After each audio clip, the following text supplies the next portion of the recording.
you meet the same players, same teams. That has to be some sort of tactics and way to get out of the situation. Oh man, Warlords, you talked about them going up against Pain Team earlier on, and indeed the fight is still continuing. Vic on the roof of that building is able to get a lovely clean knockdown onto Dale. But in a sniper tower, teammate Backfire is going to look to get the revive off, but at the end of the day, time being given over to Pain Team. Look, up this is the going to be a hill, crash. Musket pushes in, gets a knockdown onto Dale. Even though he got knocked down, his teammate Reflex sealed the deal, and it is another kill in the favor of Pain Team. 5 for the early parts of this game. And we have our next circle as well. It will center over the last circle, and the middle being still around that score Rozok area. Still a lot of potential. Imperium, it can still hard shift towards the north, but look at that. No team wants to play to north of the river right now.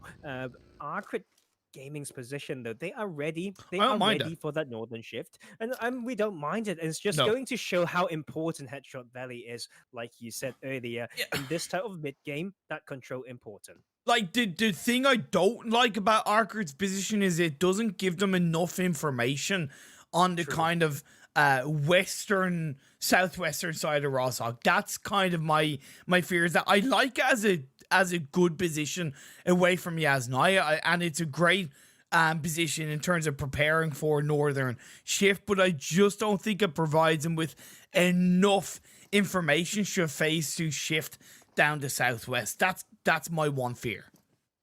I think that's completely valid, and that is one thing. Like, your splits need to be very tactical. Seems like they could make a bigger split to scout further, but that is hard to say. Like, we always have to think about defensive angles, cover fire, etc. Hate Gaming just comfortably in Rozhog right now. And look at all these teams funneling in. Look at, of course, Panda still in the area strong. Look at Respect. They have rotated through that eastern bridge and now on the face of Team Pain. Phase 2 does pop up. Centers quite nicely. Actually shifts more down to southeast more than anything, so it does open up farm to a far more viable area to hold on to. You have the fields of Yasnaya still in play as well, so a lot of teams who had occupied the kind of northwestern side of this phase 1 will have to reposition fairly swiftly. I like what Hate Gaming and Arc is trying to do. They're trying to contest those compartments. Is now, especially that J compound. In this circle, if they have the priority, they can just shoot down so many rotating teams. And as well as Arcus position, they can, with that set of compound, have an overlook over the Yasnaya field. So that will be for them to contest right now, both teams in the area. Yeah, really good stuff indeed. Unicorns Love also made their way across Headshot Hills to the compound that's just a little bit down the south of Phaser Clan for now. They could opt to go around the north of Pachinki for that rotation, or even down the south of Pachinki if they really wanted to go a little bit wild. Good rotation from GSG Europe as well, coming in via the northeastern side of the circle. They're gonna send Rafik towards that dip, which I think is a valuable dip to kind of hold on to in this kind of circle, but as he grabs a little bit of information, we expect a little bit close by to them are going to reposition further into the circle. Going ahead, the likes of Painting. There's Respect trying to rotate through that, and that can enter the area that we were talking about. Can be very open, can be very punishable, and Scrimfarm trying to rotate around there as well. This congestion around the school area, the next shift will make it very, very messy, I think, and but we need to see how that comes through in a bit.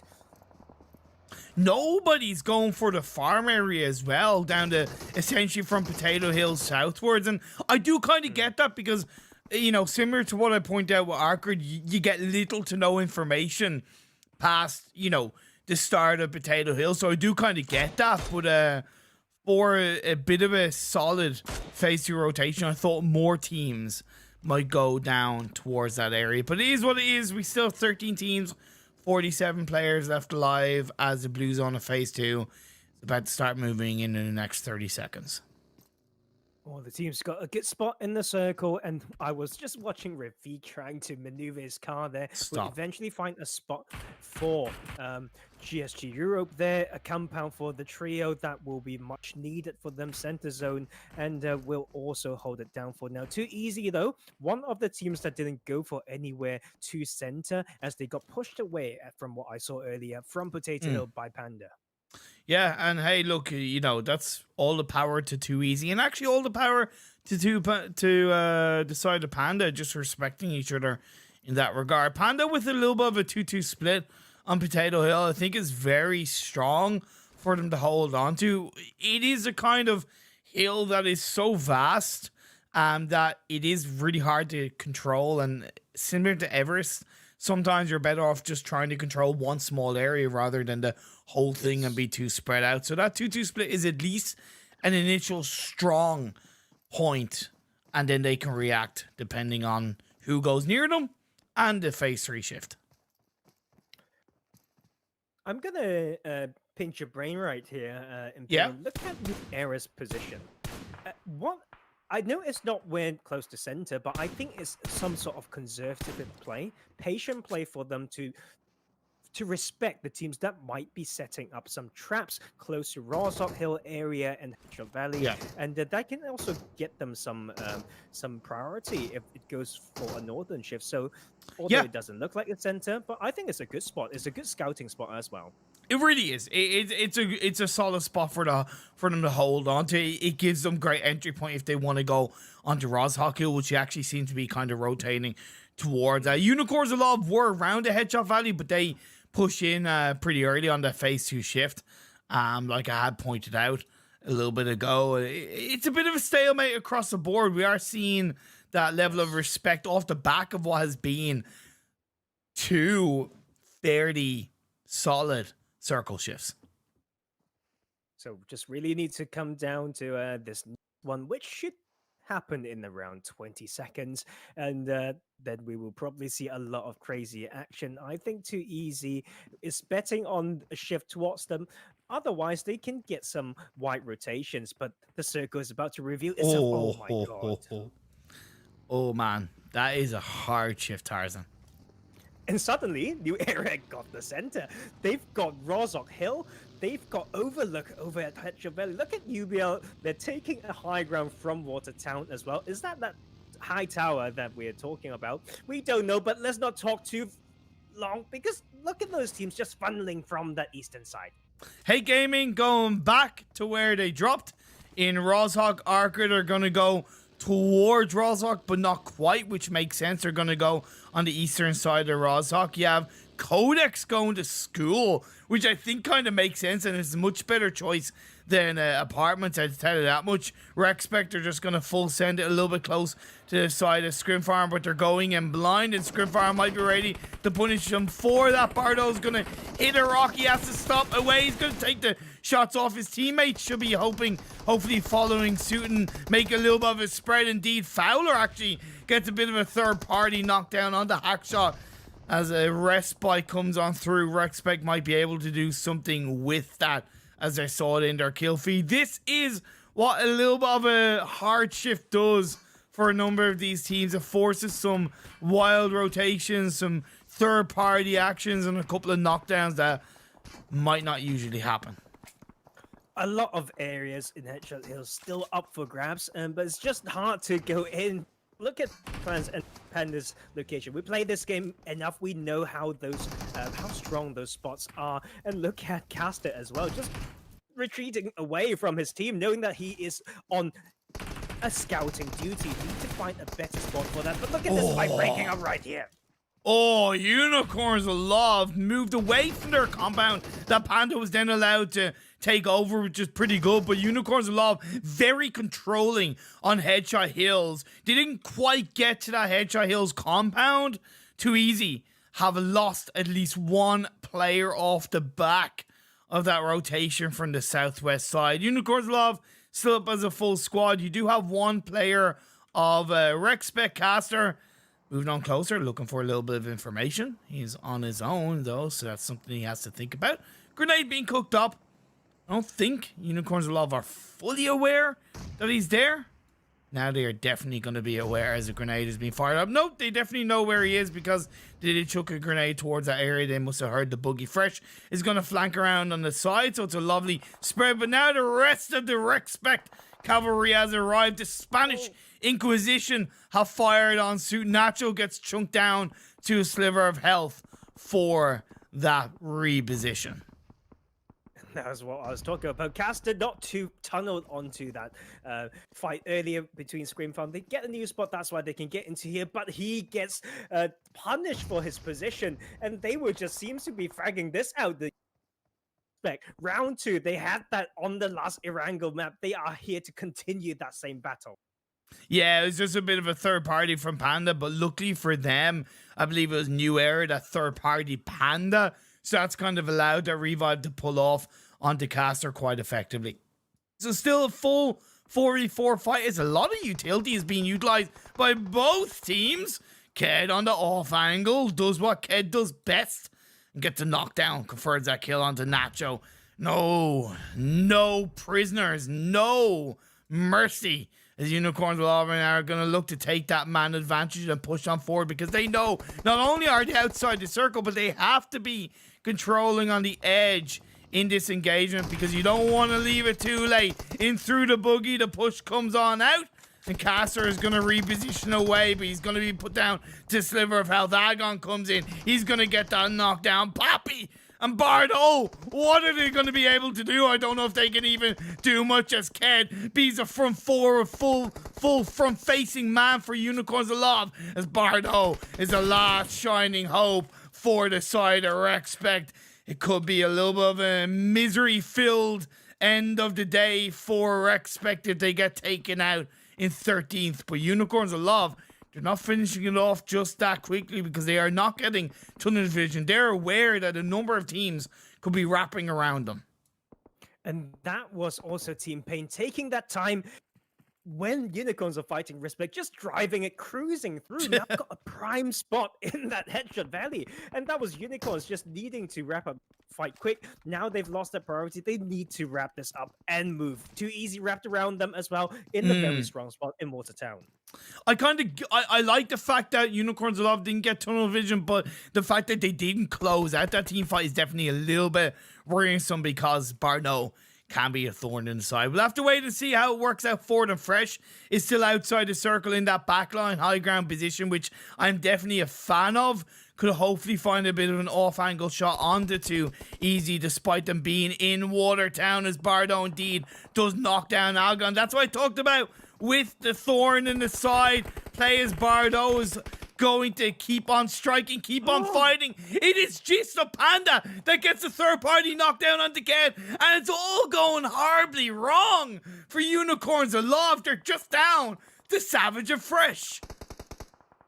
The topic of tunnel vision, it repeats and repeats itself. Look at Bother just holding that one with the help from Panda as well. Panda's just been watching this. Unicorns have to know better. They had to. Yeah, definitely a bit of a mistake because when they pushed in onto the side of Respect earlier on, it was the right call to do because of the fact that it was still only just on phase 4, but because they didn't close it out, they paid the price. Fresh just joined up with Savage as phase 4 does shift on up, and we move to phase 5, which does center towards Headshot Hills. Oh, baby! This is looking to be a Headshot Hills finish. Is going to be crazy. Team Pain in position to farm this, but the problem is if all the teams come in at the same time, they can't fight them all out. There's now New Era sending it in, and Vic is ready. Look at this little bit of a trap, just using their car as cover. Doesn't have the high ground. They may not have as good as a position as we thought. Lacanosher and Codex are fighting, I think, on the eastern side of the circle, outside of it, I might add. So they have to try and make a push as it's only 1 minute and 10 seconds left until the blue zone starts closing in. Codex are feeling the brunt of having to move away from school out into the open loving arms of a number of teams. I like the fact that Pika of Lacanosser is doing what he can to push himself in and secure a little bit of his spot inside the circle, as well as grab some information. Hackshot is going to go down as New Era continue to push their way in on the northern side of the circle. Too Easy takes down Scrim Farm, Unique, and that's going to be the end of Respect at the hands of Panda. Pink Gaming was slowed down, but they actually outlived Scrim Farm next to them. No one wants to take this spot right now. Don't want to be looked at by multiple teams. Look at Panda now actually taking a somewhat better position than the Unicorns, wrapping around, stopping their movement right now. They did get third-partied by Too Easy. So the third-partier has become the third-partied. Susie comes in, gets a knockdown onto a levy of GSG Europe. Linia repositions with that UAS, along with Kutu. Panda are still up as a full squad. That's very important for their late game around this open area of Headshot Hills. Pika confirms that kill onto Levy, taking that kill away of Phaser Clan as Rafik and GSG Europe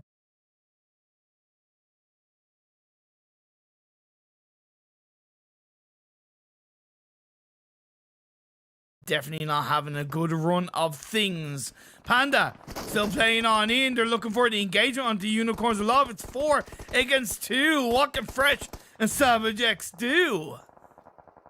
Oh my god, look at all these teams trying to funnel in. Too Easy using the spot for punish the teams rotating, but they don't have a good spot. That's them trying to rotate. They were trying to gatekeep. Now they may get gate kept. Phaser Clan looking to punish a broken, beaten star, Lacanostra Power. Lacanostra Power, this is their, in my opinion, probably the best game so far they've had tonight, but it's not over just yet. Danny gets confirmed down. Pika was revived up, so there's still at least a 3-man team, but as it's all flat terrain around them, they just have those 4 vehicles. The peak knock comes on through by Koze of Phaser Clan. They're a little bit afraid to push it because not only is this circle nowhere near where Lacanostra are, but also Phaser Clan need to think about finding some kind of position inside this circle of phase 6. Look at this phase 6 circle Imperium. That's so brutal. No team wants to even touch it because it's so open. The limited amount of terrains and covers in there. Some dips, some trees, and that's it. And that is Panda waiting to strike as well as they knock off some of the Unicorns right on that southwestern side. Nobody is inside the circle. None of these final 5 teams are inside the circle. Shots are being fired up. Jizu, along with the rest of the Phaser Clan team, looking to take down the final 2 players of Lacanostra Power, but Lacanostra Power have more heart in their bodies that they are going to fight until the bitter end. Phaser Clan need to think about their pushing in into the circle, followed up by Arcrid. The smokes are being fired up. Panda helps to take down Too Easy, so that's going to leave Panda holding on to the western side of this phase 6, but it's out in the open. Susie gets knocked down at the hands of Panda. This is incredibly good control from Panda, holding on to this final 4 position. But what's next? They didn't have the Nick circle. They have a lot of momentum though. Kills and up right now, and the Pika from Lacanostra slowly beating, so probably a 4v3 very soon, and that will be the case.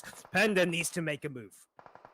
Pika goes down. We're into our final 3 teams. It's 3v3. There you go. I got that right. Linia is going to push on forward. The thing is, I don't know if Panda know they in theory have the man advantage, but if they're sandwiched up by the 2 remaining teams, that is going to be the third-party central going against them if they're not careful. As Koze, with that grenade, confirms that knock and the kill gun through onto Linia. So now it's a clean 3v3. There's a golden goose of a drop in the center of this circle. Arcrid are just on the edge of the north with Puchek. It's Phaser Clan that controls this phase 7. 10 seconds until this blue zone starts closing in. Pre-pot in the front line. Jizu onto Kuteka. That's really good for Phaser Clan as they are looking for 2 of the 3 members left from Panda. Katu is going to get dropped down. Arkard was actually the one to get that knocked down as a little bit of an off-angle third party comes on through. GK the first prone and snaking down out in the open. Pro pod finds Katu. Could the thorn in the side of GK the first affect Phaser Clan's push to close out this chicken dinner? I don't think it's going to be the case because Mandarin YouTube is knocked down. Puchok is left on his own. It's 3 against 1 as we see another controlling finish of a game inside our angle for the final game of the evening. Koze is thrown down with this sweet corn skin. He's gonna find GK the first, and now it is 1v1 off the back of a double knock inside the crate. I said it was a golden goose of a crate, and it is going to be Puchart that's going to use it for his benefit. But now he pushes off a first aid. He confirms Jizu. That was risky, but now as he reloads, the jump shot comes in, and it is our crate. It is Puchart, and it is the chicken dinner flying on through for Arkard. Huge night for Arkard. Just back to this